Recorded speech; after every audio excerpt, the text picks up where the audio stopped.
Hi everyone, welcome back. Guess what story we're going to read tonight?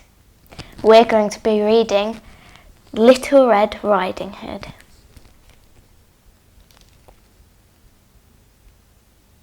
Once upon a time, there was a small girl called Little Red Riding Hood. She lived with her parents beside a deep, dark forest.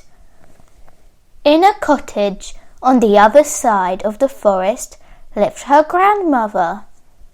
And in the deep, dark forest lived a big, bad wolf. "Grandmother's poorly," said Little Red Riding Hood's mother one day. "Please take this cake, but don't stop on the way."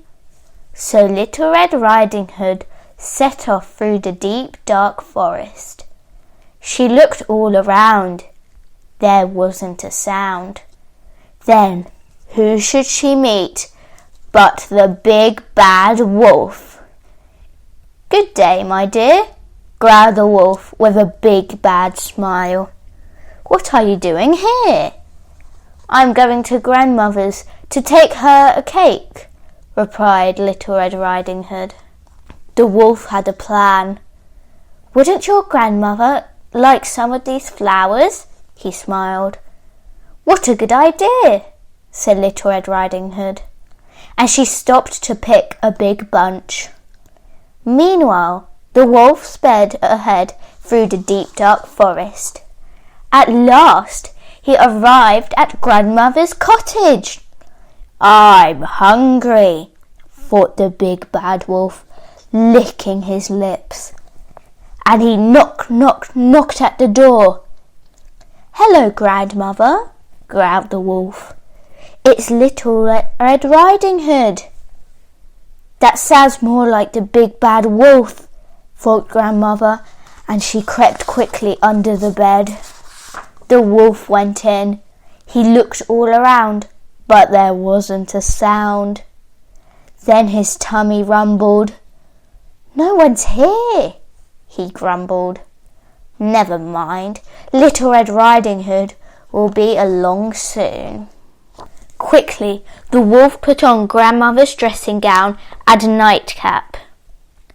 Then he hopped into bed and pretended to nap.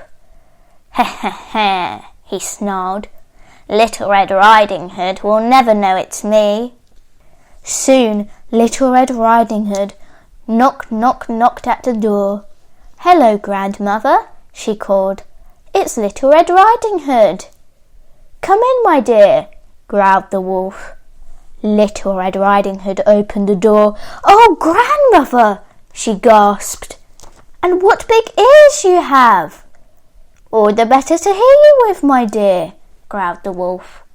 "And grandmother, what big eyes you have!" "All the better to see you with, my dear," growled the wolf. "And grandmother, what big teeth you have!" "All the better to gobble you up," roared the wolf. But as he leapt out of bed, grandmother's nightcap flopped right over his head. "Quick, down here, dear," whispered grandmother, and she pulled Little Red Riding Hood under the bed. Just then, a woodcutter passed by the cottage. He heard a growling and howling, and he dashed inside. With one swish of his axe, he killed the big bad wolf. The woodcutter looked all around, but there wasn't a sound. And then out crept Little Red Riding Hood and grandmother from under the bed. And Little Red Riding Hood said, "Mother was right. I'll never stop again on my way through the forest." I hope you enjoyed that story. What story would you like me to read next time? See you later. Bye.